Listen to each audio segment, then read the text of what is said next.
Salut, je suis Sarah du blog de couture Tout Doux et je vous retrouve aujourd'hui pour une vidéo un petit peu particulière puisqu'il s'agit du tuto vidéo du patron Margarita que j'ai co-créé avec la marque Majam et qui est sorti là tout récemment. Pour la petite histoire, Majam c'est une marque de couture que j'adore, c'est vraiment une de mes marques de couture préférées que je suis depuis des années. D'ailleurs si vous remontez dans ma chaîne YouTube, j'en parle très souvent, notamment de la box, et je suis vraiment très heureuse d'avoir eu l'opportunité de créer ce modèle du coup avec Mouna et l'équipe Majam.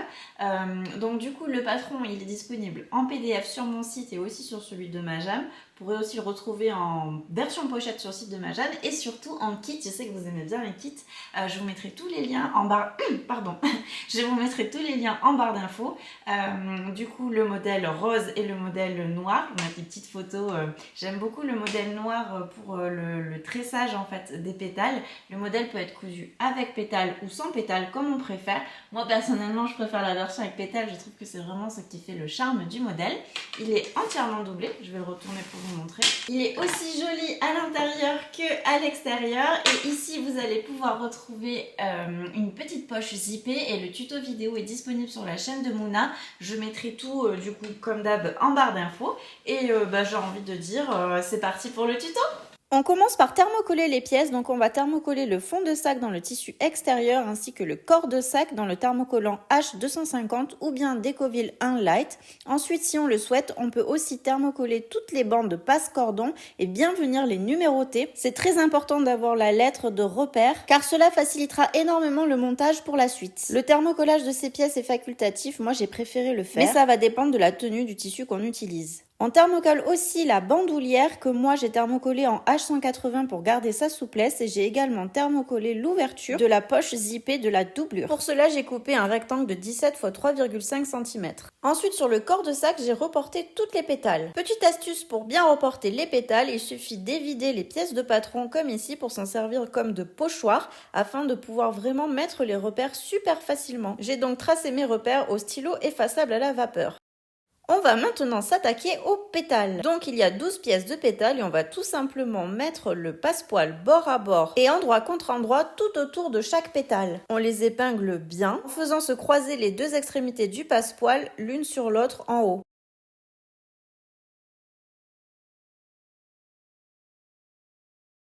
On pique ensuite sur la couture du passepoil tout le tour. Et pour faciliter cette couture, on utilise un pied spécial fermeture éclair.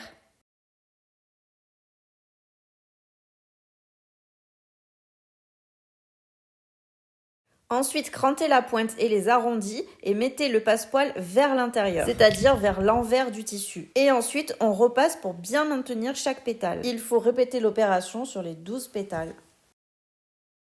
On va maintenant pouvoir placer les pétales sur le corps de sac. Donc pour cela, on va replier un côté sur lui-même afin qu'il ne nous gêne pas pour la couture. Pour cela, il suffit de le maintenir avec des épingles ou avec des pinces.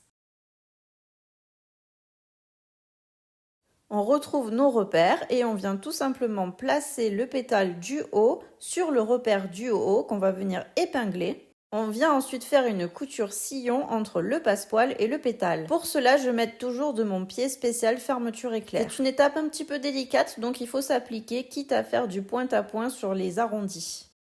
De la même manière, on va venir placer un à un chaque pétale. Et une fois qu'on a cousu un côté, on va répéter la même opération sur le deuxième côté. On s'occupe maintenant des pièces pattes pour anneaux. Normalement, il y en a 4. Et on va les placer endroit contre endroit par bloc de 2.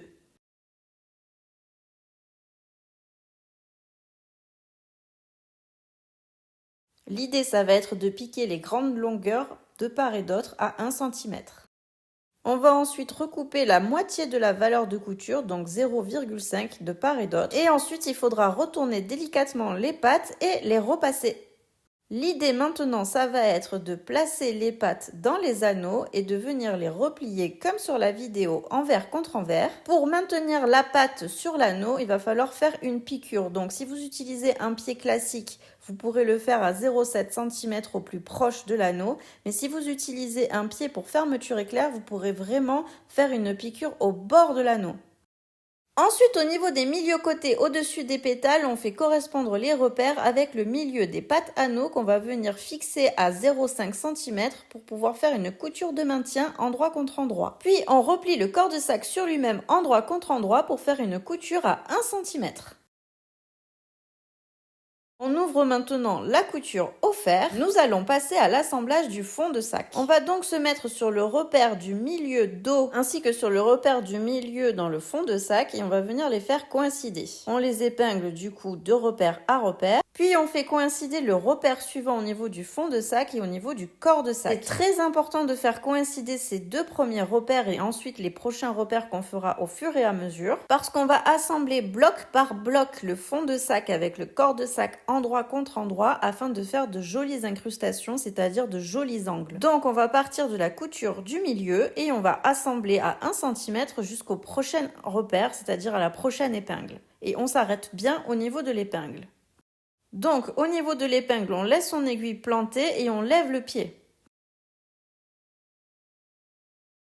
Une fois que le pied est levé, on enlève l'épingle et ensuite on vient faire un cran jusqu'à 2 mm environ de l'aiguille. Attention à ne cranter uniquement que la partie corps de sac. Puis on fait pivoter son travail et on vient faire coïncider les prochains repères entre eux en mettant une épingle. Avant chaque angle au niveau du repère, il va falloir planter son aiguille, lever son pied, cranter le corps de sac et faire pivoter. Prenez bien votre temps à cette étape car cela va garantir de jolies finitions.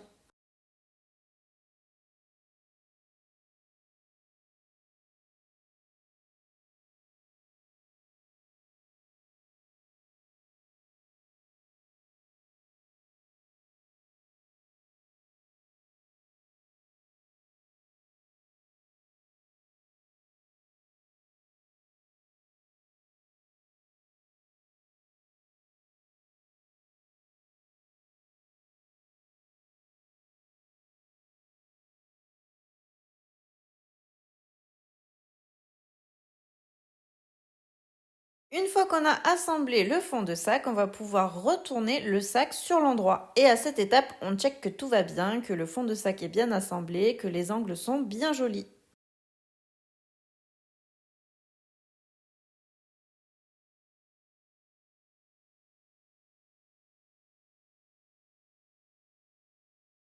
Ensuite, on va se reporter à ce schéma qui est très important pour la bande passe-cordon. Donc, on va commencer par prendre le passe-cordon numéro D et le passe-cordon numéro C et on va les placer endroit contre endroit en faisant respecter les crans. Il y a plein de petits crans au niveau de ces petits passe-cordons parce qu'en fait, le but du jeu, ça ne va pas être de faire une ligne continue au niveau de la piqûre d'assemblage. Je place ici les épingles au niveau des endroits qui vont être piqués. Donc, on va piquer du premier bord jusqu'au premier cran à 1 cm en faisant des points d'arrêt. On pique ensuite entre les deux crans du milieu, puis du dernier cran jusqu'à l'autre bord. Personnellement, j'ai vraiment fait des allers-retours sur ces piqûres-là pour qu'elles soient vraiment très solides. Puis, on les ouvre au fer à repasser. Et sur l'endroit, on va faire une surpiqûre de part et d'autre à 2 mm. Ensuite, le but du jeu va être de procéder de même pour chaque petite bande de passe-cordon en suivant le schéma D, C, B, A, B, C, D, C, B, A, B, C. Une fois que c'est fait, on va venir le mettre endroit contre endroit au niveau des deux extrémités et on va piquer exactement de la même manière à 1 cm en respectant les crans. Donc toujours pareil, du bord vers le premier cran, entre les deux crans du milieu et du dernier cran jusqu'au bord de l'autre côté.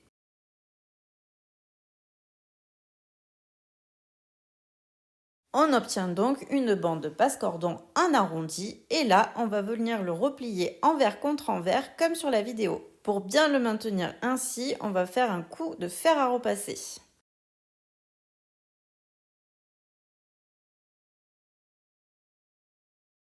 On va donc mettre la bande de passe-cordon endroit contre endroit au niveau du haut du sac. Il faut que le milieu du A corresponde au milieu du dos et que le deuxième A corresponde au milieu du devant. Il faut ensuite que le milieu du D corresponde au milieu d'un côté, au-dessus du pétale, et que par opposition, le deuxième D, le deuxième milieu du D, corresponde au deuxième milieu du côté. Reportez-vous bien au cran et ensuite, on pique tout le tour à 1 cm.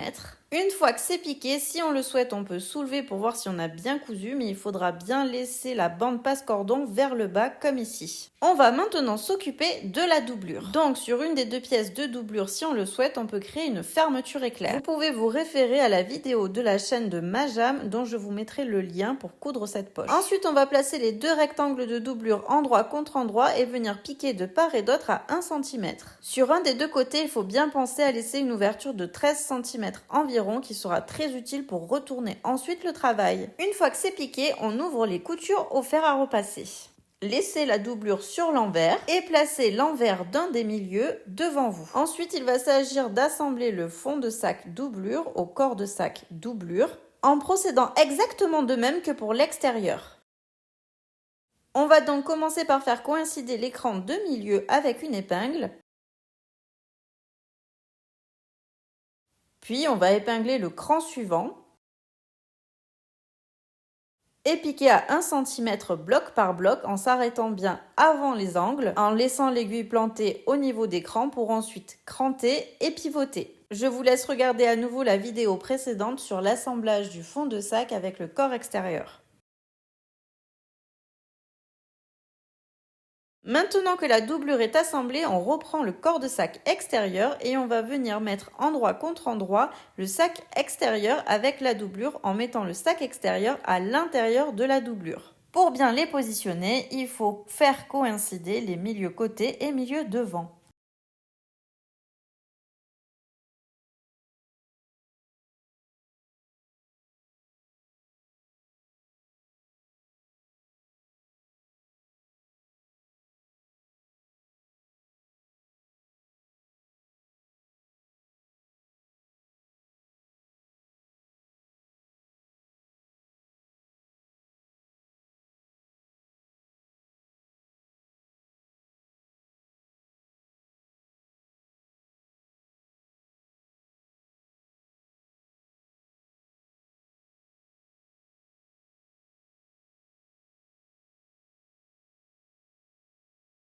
On pique ensuite à 1 cm tout le tour. On retourne le sac sur l'endroit grâce à l'ouverture qu'on avait laissée.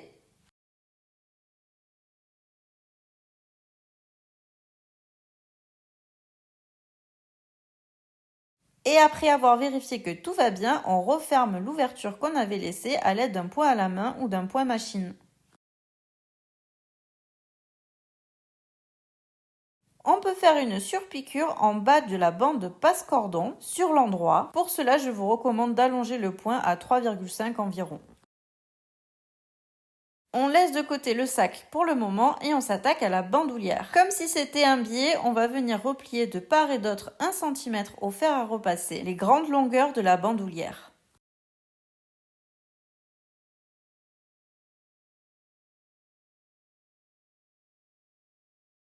Puis on va venir replier la bandoulière sur elle-même envers contre envers en mettant bien les rebords vers l'intérieur.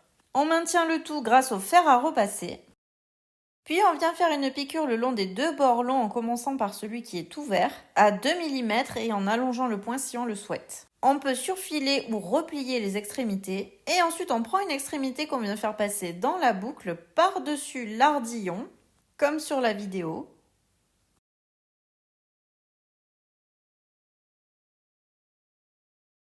Et ensuite, si on a surfilé, on n'a pas besoin de faire cette étape de repli. Moi, j'ai pas surfilé, donc je replie. Et je viens me mettre sur l'autre partie de la bandoulière pour venir faire une piqûre de maintien très solide. Une fois que c'est piqué, je vais chercher l'autre extrémité de la bandoulière.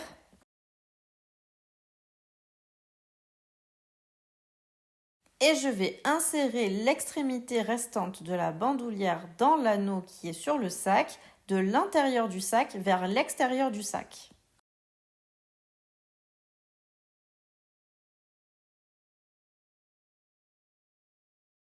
Maintenant, le but du jeu, ça va être de refaire passer cette même extrémité par-dessus ce qu'on a fait précédemment dans l'anneau de réglage. On tire et on va tout simplement prendre cette même extrémité et venir l'insérer dans l'autre anneau du sac, mais cette fois-ci de l'extérieur du sac vers l'intérieur du sac. Et ici, comme tout à l'heure, soit on a surfilé l'extrémité, soit on la replie sur elle-même et on la positionne vers l'autre partie de la bandoulière pour venir faire une piqûre. Pour que ce soit bien solide, on n'hésite pas à faire une piqûre en croix. Donc pour cela, il suffit de coudre en faisant un rectangle et en faisant une croix à l'intérieur du rectangle. Le sac est bientôt fini. Et on va maintenant s'occuper du cordon. Donc, dans tout le passe-cordon, on a laissé des ouvertures grâce à notre manière de piquer et d'assembler chaque petite bande passe-cordon. On commence par insérer le cordon au niveau du milieu devant, au niveau du A. Et on va faire ainsi de suite jusqu'à revenir à côté de la première ouverture.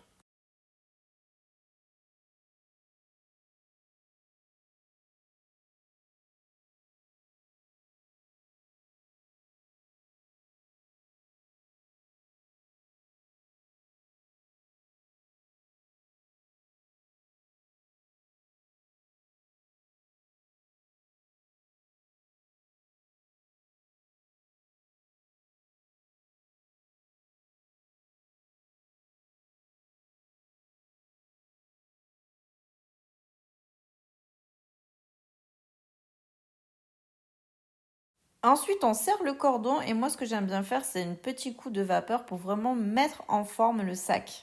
Puis, on prend la pâte de serrage qu'on va venir placer envers face à soi. Il va falloir faire un rempli de 1 cm de part et d'autre des grandes longueurs.